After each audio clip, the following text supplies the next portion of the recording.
Hello my dear friends, welcome to my new video, and today I would like to introduce you this sewing machine. It's a Husqvarna Viking, the model is E10.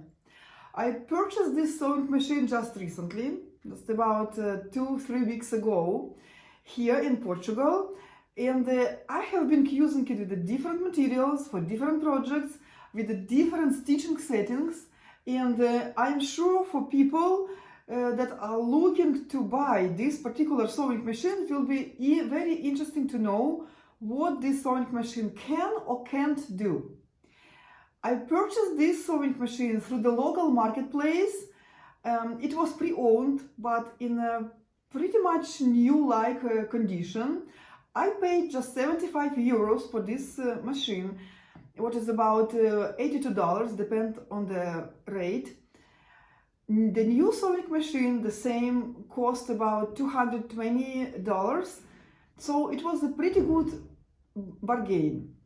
But if you're looking to buy a sewing machine through the marketplace, pre-owned sewing machine, I would definitely advise you to consult with a specialist. You can consult with me, you're welcome to contact me.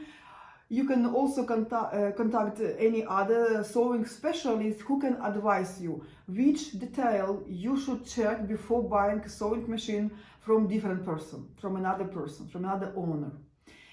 And even though I checked all the details, the stitching, of course, quality, I bought sewing machine, I brought it home, I always open it, certain parts, and I clean if it needed, and I oiled. So I am absolutely sure, like 100% sure, that my sewing machine is ready to go and be used with the different projects until the next maintenance, until the next scheduled maintenance. Some details we need to maintain like every month, some part like every year, but sewing machine need to be oiled and cleaned regularly. Don't forget about that. So if you're talking about this particular model of Husqvarna Viking, model E10, this machine has a motor of 70 watt power. It means this machine will be good for working with the lightweight fabrics or with the medium weight fabrics. So majority of cotton fabrics will be perfect to work with this sewing machine. Woven or knit cotton will be good for this sewing machine. You can also use rayon, wool fabric, woolen blend, linens, any types of fabrics that we use for making dresses, pants, suits, shorts, t-shirts, summer dresses, also nightgowns, nightwear, pajamas. This machine is perfect for work with this type of projects. If you, let's say, want to hem denim jeans, you need to understand that this machine will be good for stitching a straight line along of hemming, but when your stitching line will be coming across of another seam with the seam allowances, you need to stitch across of another seam. In this area, you will have multiple layers of fabrics that your machine needs to stitch. And in this area, I would definitely advise you stop stitching with the pressing the electric pedal, and instead of that, stitch across of the seam manually by turning balance wheel, like manually turning balance wheel, so this arm shaft will be moving manually, not with the motor, but manually. In this way, it will be much easier for the sewing machine to stitch across of these multiple layers of fabrics. And when you already stitch across, you can continue stitching with the pressing electric pedal. This machine also has very good options with like decorative stitching, also for imitating of serger stitching. In a few minutes I will show you how does it work on the project, on the dress. And also this machine has 4-step buttonhole making program, so it's also very good for making different size of buttonholes.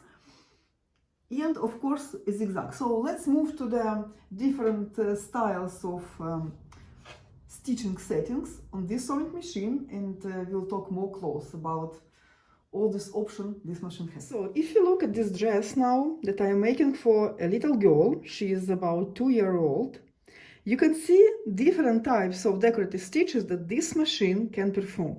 For example, you can see here, see this scalloped edge stitching setting. This is kind of like a imitation of hand cross embroidery, different types of decorative stitches. And I use the same decorative stitches to work around the neck area. Here, you see.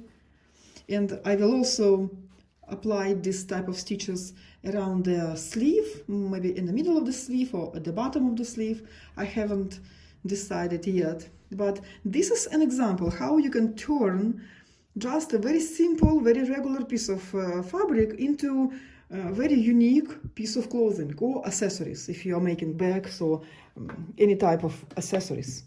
So I use this J setting for scalloped embroidery, D for this type of stitching, also this I, this one, and I also used H for inner seams to imitate the serger seam, since I don't have a serger yet. So I was needed to, you see, to work on edges of the allowances just with a regular sewing machine to prevent edges from fraying, you see. So this also looks very nice, accurate here, you see. So as you can see, with this sewing machine you can perform very wide varieties of stitching and decorative stitching and functional stitching as well. So what is the difference between seams on the top line and seams on the bottom line? The main difference is that in any of the seams on the bottom line you can't change any settings. They are absolutely preset. So you can't change neither the length of stitches, neither the width of stitches. So as soon as you switch the length of stitches regulator to 0 position and keep turning it until it clicks, see, to the S1 position, it means that you will switch all settings under each letter from the top position to the bottom. Like if here I have D position, so as soon as I switch from the regular stitch length settings to the S1 position, it means that my machine will be switched from this 3-step zigzag to this type of decorative stitches. So this is how I made these stitches over here. See? So if, for example, I would like to use H settings to work on fraying edges, but I want to make it gradually smaller, to look a little bit more accurate on this type of seam, I can't do it. So this is the only width and length that you can do, you see, of this H settings. Okay. And at the same time, when I switch this stitch length regulator from S position to any of this, from 0 to 4, in this way I will already set my machine on this type of stitches on the upper line, and in this case I can regulate the length of stitches. So from D to J, all of these stitches I can regulate the length of stitches, but I still can't adjust the width of stitches, the width between needle points. This is how this machine is set up. Okay, only the difference in a C and under the letter C, if I switch it now under the letter C, this setting, you see, you can see that this setting set up to make the simple zigzag very, very small, and gradually you can set it wider, wider, wider until you come to the widest position under the letter C. And the same will work for the bottom setting, bottom type of stitches under the letter C. So even if I switch it to the S1 position and I will choose C, I will be able to regulate the stitch length and the size of the zigzag. For example, over here, you see this 3-thread zigzag. It was the widest. This was the smallest, a little bit smaller, and after I did widest, and after again, you can see just along of the edge, smaller zigzag. So this is how this machine set up, that only under the letter C you can regulate the width, like size of the zigzag. So here you can see how different could be looking the same seam, but with a different setting of the seam of the stitch length. So here, for example, you can see how different could be looking the same seam setting with a different stitch length setting. So if I will choose the scalloped edge setting, so I will switch it from S1 position to the regular position of the regulating the stitch length, okay?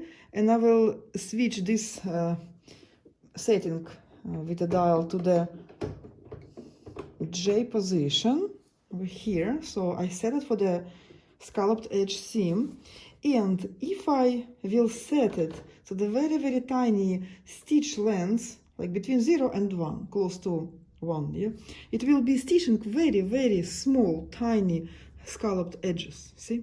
And if I will switch it to 2.5 or even 3, you can see how big, how wide will be each this scalloped shape along of the seam. And here I was making also like something little bit smaller, little bit bigger, but you can see the difference. And I also try to do different settings of the stitch length on the seam setting under the H letter. You see here with the very tiny stitch length, it was giving this kind of seam.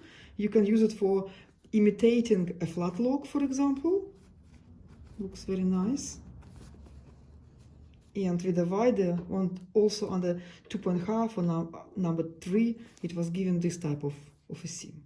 So this is a difference in the upper line of the seams, that you can change the stitch length, but you still can't change the width of the needle points, like width of a seam. You see? So even here it's a very tiny scalloped edge, but the width between two needle points is the same as over here. See? It looks like it's different, but it's absolutely the same. You can see it very clear here. The width remains the same. We can change only the stitch length. And if we are talking about these particular types of stitches, like E, F, G, sometimes even H, like this, most of the time we use these stitches, these seams, for making blind hem. This with a tiny zigzag for blind hem on knit fabric, with a straight stitching with a big like zigzag right or left facing for woven fabric. Even sometimes this H as well we can use for this purpose. And if we are talking about B setting with a shifted needle to the right side of the presser foot, most of the time we use it for attaching something a bigger and more bulky part to the fabric. Like for example, when we are attaching a zipper to the fabric, when we are attaching some decorative rope, when we are attaching like beads, like tape with the beads, something that we cannot put under the presser foot and stitch freely. Then we need to shift our needle closer to the attaching edge. Then we can use it. Or just sometimes we want to stitch some decorative line also for different purposes. So in general, I can definitely recommend this sewing machine. I enjoy using it. I hope now you have much more clear understanding what this machine can or can't do, and if it will fit your sewing needs. If you still have any questions about this sewing machine, please don't hesitate to ask me. Leave me comments in the description to this video. I will be happy to answer them. And as always, I wish you good luck, and I'm looking forward to seeing you in my next video. Bye bye.